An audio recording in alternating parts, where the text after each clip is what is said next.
इस वक्त जी हमारे साथ मौजूद हैं मकतूला की बड़ी बहन, उनसे हम बात करते हैं सारे मामले के हवाले से। सबसे पहले जी हमें बड़ा अफसोस है आपकी बहन के साथ जो जुल्म हुआ।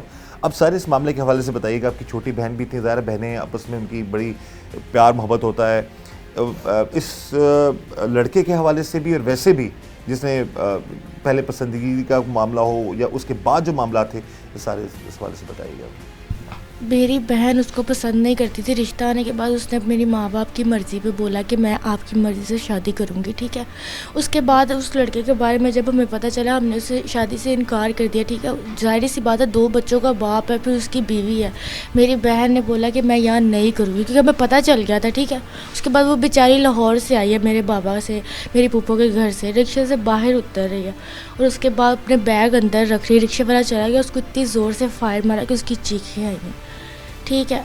वो मुझसे इतना प्यार करती थी, मैं उससे इतना प्यार करती थी। उसके बाद हमें चेक और 15 लाख रुपए की धमकियां दी जा रही, नहीं तो अगर हम नहीं ये केस वापस लेंगे तो उन्होंने बोला कि अभी तो सिर्फ एक मरी है, हमने तीनों इकट्ठी मारनी थी। हमारी उनके साथ क्या दुश्मनी है। सर ये वजह थी कि रिश्ते की बात पक्की हुई और जब आप लोगों को पता चला तो आप लोगों ने मना कर दिया। जी, ज़िदबाजी में इस तरह किया जाता है कि ज़िदबाजी में आगे किसी की बहन की जान ले ली जाती। मुझे नहीं पता, मुझे कुछ नहीं चाहिए, मुझे मेरी बहन के बदले खून चाहिए। अपनी बहन के हवाले से बताइएगा, उसका घर में रवैया आप लोगों के साथ सारा मामला। वो बेचारी बहुत मासूम थी, वो किसी को रोता नहीं देख सकती थी। वो हमसे इतना प्यार करती थी, उसका कोई कसूर ही नहीं था। उसने हम अपनी ज़िंदगी के सारे फैसले हमारे पे छोड़ दिए थे। ना उसकी कोई गलती, ना वो कोई तेज़ चालाक लड़की थी, ठीक है। एक मासूम लड़की, उसको क्या पता कि मैं बैग रखूँगी और मुझे पीछे से फायर। उसको इतनी बेदर्दी से मारा गया, इतनी ज़ोर से उसको गोली, उसका खून तक नहीं निकला कि उसकी जान बच जाए। उसने उसकी पूरी तैयारी के साथ आके उसकी जान ली है। उसके साथ कोई और भी था जिसने उसको वहाँ पर उसके साथ मिला है, ठीक है। मोटरसाइकिल उसको दी गई है। उसके बाद यहाँ से जाते हुए दूसरा लड़का भी उसने पिक किया है, ठीक है, और उसको लेके यहाँ से भाग गया, ठीक है। यहाँ से तो निकल गया बाइक लेके, ठीक है। आगे जाके एक और लड़का खड़ा हुआ था, उसको भी हमारे सामने लाया जाए, सारा कुछ देखे, छानबीन करे, उसको भी ढूंढा जाए। वो भी बराबर का शरीक है मेरी बहन को मरवाने। यानी कि जब कत्ल करने गया वो अकेला नहीं था, उसके साथ भी कोई था? जी बिल्कुल। जब वो यहाँ से गुजरा, उसको फायर मार के मेरी मामा के जो देवर है ना, ठीक है, उन्होंने देखा है, ठीक है। वो पीछे भागा, वो शॉप से आया था, उसने चीख सुनी है उसकी, ठीक है, और फायर की आवाज़ सुनी है। फायर की आवाज़ सुनने के बाद वो आगे गया, उसने देखा है तो यहाँ से वो गली मुड़ा है, ठीक है। उसने मुड़ा है तो वहाँ पे एक और लड़का खड़ा होता, छोटी सी हाइट का, वो उसके साथ बैठा और वो लोग इकट्ठे गए। अब ये कत्ल के बाद अब आपको वो में धमकियाँ लगा रहे हैं बराबर की। वो बोल रहे हैं कि जी केस वापस ले ले, 15 लाख ले ले, चेक ले ले, बल्कि हमें गालियाँ भी दी जा रही है, बुरा भला भी कहा जा रहा है। क्यों? हमारा क्या कसूर है? यानी कि आपकी बहन को कत्ल करने के बाद अब आपको वो कह रहे हैं कि मेरी और मेरी मामा की बारी है, ठीक है। कहते हैं जी मैं तो अंदर चला जाऊंगा, पीछे से क्या मारने वाले खत्म हो गए। ये बताइए कि आप उससे पहले कोई डर, कोई खौफ, कोई खतरे वाली बात बहन ने की हो या धमकी के हवाले से बताया हो कि मुझे डर लग रहा है कि शायद मुझे मार ना दे, इस हवाले से? उसको बेचारी को कुछ भी नहीं पता था। वो तो बेचारी आई है तो उसको अचानक वाली मौत दी गई है। अच्छा, इस हवाले से जब घर वालों ने पता किया उस लड़की के, जब रिश्ता हो जाता है अलिशबा का, उस लड़के के बारे में मालूम करने की कोशिश की तो पता चला जी कि वो जो है ऑलरेडी शादीशुदा है। और घर वालों ने जब ये सारे मामलात चेक किए तो बाद में पता चलता है कि क्या वो शख्स जो है वो ऑलरेडी शादीशुदा था। ਇਹ ਦੱਸੋ ਜੀ ਕਿ ਕੀ ਮਾਮਲਾ ਹੋਇਆ ਸੀ? ਤੁਸੀਂ ਰਿਸ਼ਤਾ ਕਿੰਨੀ ਦੇਰ ਰਿਹਾ, ਫਿਰ ਤੁਸੀਂ ਆਪ ਪਤਾ ਕਰਾਇਆ ਸੀ ਇਹ ਮੁੰਡੇ ਦਾ? हाँ जी, आप पता कराया सी 2-3 महीने तो रिश्ता रहा। अच्छा। उस तो बाद उन्हें ना समझ लो भी छड़ आप कहता जी मैं शादीशुदा नहीं हैगा, तो मगर असी पता कराया तो वो शादीशुदा सी। अच्छा। मैं पता लवाया जो ना कि वो शादीशुदा वा, मैं पिछा किया और घर वालों ने दसिया और उन्होंने पता चलिया कि इन्हें सजाद ने पता करा लिया वा और उन्होंने मैंने धमकी लानी शुरू करती है, मैं तेन फायर मार देना, तू दसिया क्यों है मां। मैं जो जाना से गुजरदा से मेरा पीछा करता सीगा बार बार।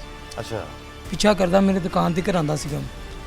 ते एक दिन ना मेरी उन्हें दिन बहस हो पई रास्ते विच, रास्ते बहस हुई है। मैं घर गया वां ते फोन नंबर मेरा ले लिया उन्हें कितों।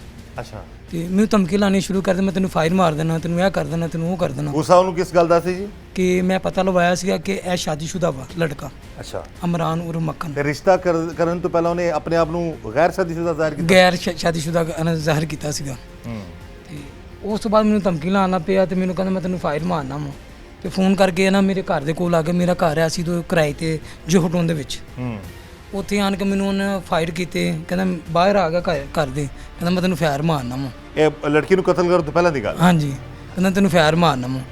ਮੈਂ ਘਰ ਗਿਆ ਵਾਂ, ਮੇਰੇ ਵਾਲਦ ਸਾਹਿਬ ਘਰ ਸੀ ਮੇਰੇ। ਤੋਂ ਮੈਂ ਆਪਣੇ ਵਾਲਦ ਸਾਹਿਬ ਨੂੰ ਦੱਸਿਆ ਕਿ ਇਸ ਤਰ੍ਹਾਂ ਗੱਲ ਹੋਈ ਆ ਤੇ ਮੈਂ ਪਤਾ ਲਵਾਇਆ, ਤੇ ਹੁਣ ਕਹਿੰਦਾ ਮੈਂ ਤੈਨੂੰ ਫਾਇਰ ਮਾਰਨਾ ਵਾ, ਮੈਨੂੰ ਤੇਰੇ ਤੇ ਬੜਾ ਗੁੱਸਾ ਵਾ।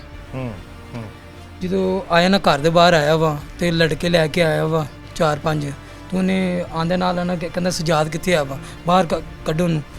ਦਰਵਾਜ਼ਾ ਖੜਕਾਇਆ, ਮੈਂ ਬਾਹਰ ਆਇਆ ਤੇ ਮੇਰੇ ਵਾਲਦ ਸਾਹਿਬ ਬਾਹਰ ਆ ਕੇ ਨਾਲ ਉਹਨੇ ਫਾਇਰ ਮਾਰਨੇ ਸ਼ੁਰੂ ਕਰ ਦਿੱਤੇ। ਤੁਸੀਂ ਦੋਵੇਂ ਨਾਲ ਸੋ? ਹਾਂਜੀ, ਮੇਰੇ ਪੈਰਾਂ 'ਚ ਫਾਇਰ ਮਾਰਨੇ ਸੀ। ਪੈਰਾਂ ਵਿੱਚ ਫਾਇਰ ਮਾਰੇ। ਤੁਹਾਡੇ? ਹਾਂਜੀ, ਮੇਰੇ ਪੈਰਾਂ 'ਚ ਫਾਇਰ ਮਾਰੇ ਸੀ। ਅੱਛਾ। ਇਹ ਬੱਚੇ ਨੂੰ ਪਿੱਛੇ ਕਰਤਾ ਸੀ, ਅੱਗੇ ਮੈਂ ਹਵਾਲਤ ਹੋ ਗਿਆ ਸੀ।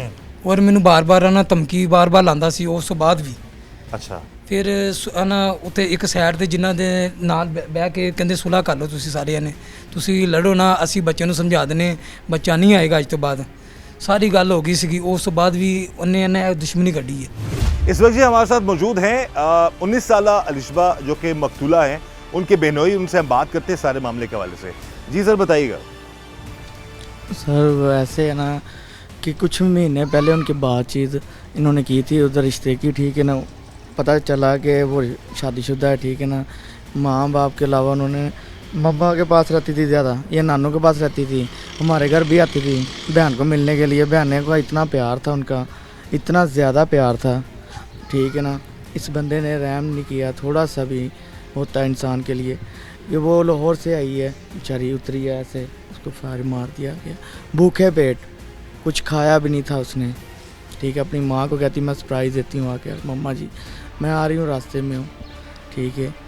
बाकी वो घर पे उसे फ़ोन करके ये बताया था? कहाँ से आ रही थी वो? अपनी पप्पो के और पापा के पास से। किस शहर से? लाहौर से। लाहौर से आ रही थी, उससे फ़ोन पे बात हुई और मामा को बोला अपनी उसने कि मैं आपको सरप्राइज़ देती हूँ। जी। तो बेचारी सरप्राइज़ क्या देना था, उसके साथ ही इतना बड़ा जुल्म हो गया और इतना बुरा सरप्राइज़ मेरा घर वालों। बस अपनी बहन को कपड़े लेके आई है, बहन को कहती बहन तू टेंशन ना ले, ये तुम्हारे ही है, बेफिक्र हो जाए, ये ले ले मेरी। उन दोनों बहनों का इतना प्यार था, इतना ज़्यादा प्यार था, ठीक है ना। वो कभी भी एक दूसरे से जुदा नहीं होती थी, कहती थी हम मरेंगे तो इकट्ठे मरेंगे। वो साथ अकेली चली गई, उसको अकेला छोड़ के, वो इतना रोती है। ये मरने से पहले बताया था उसने कि किसने उसको फायर मारा? नहीं, मरने से पहले हाँ। मौके पे बताया जब उसको जोगी चौक में डेथ हुई है उसकी, उसने नाम लिया, मक्खन ने मुझे फायर मारा है। महज इसलिए कि सिर्फ आप लोगों का दुश्मनी यही बनी थी कि इनकार किया था आप लोगों ने? इनकार किया था हमने। किस बात पे? कि वो बच्चों का बाप था, 2 शादी से बच्चों, इनकार हाँ किया? जी, ठीक है। ऊपर से धमकियाँ लगा रहा था, ये शहजाद जो सा लड़का है मेरा ससुर है जो सा दूसरा, उनको धमकियाँ, इसने बताया था ना हमें कि वो शादीशुदा है, ठीक है। ऐसे नहीं होता इंसान, ठीक है। हमारी अपील है मरीम नवाज साहब से, प्लीज़ हमारी हेल्प करें, हमें इंसाफ चाहिए बिल्कुल।